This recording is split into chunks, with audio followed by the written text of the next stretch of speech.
আলহামদুলিল্লাহ।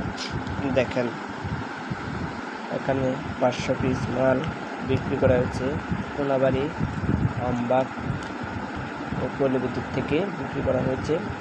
নেব জেলখানা, কাশিমপুর জেলখানা সাথে আর এক ভাই এসে নিয়ে যেতেছে 500 পিস লার্ভা।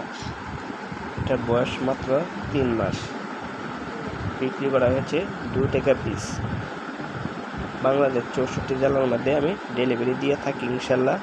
কারো যদি লাগে আমার সাথে যোগাযোগ করতে পারেন ইনশাল্লাহ। কারো মাদার লাগলে মাদার নিতে পারেন ইনশাল্লাহ। মালের অভাব নাই। দেখেন হাজার হাজার মাল ইনশাল্লাহ। দেখেন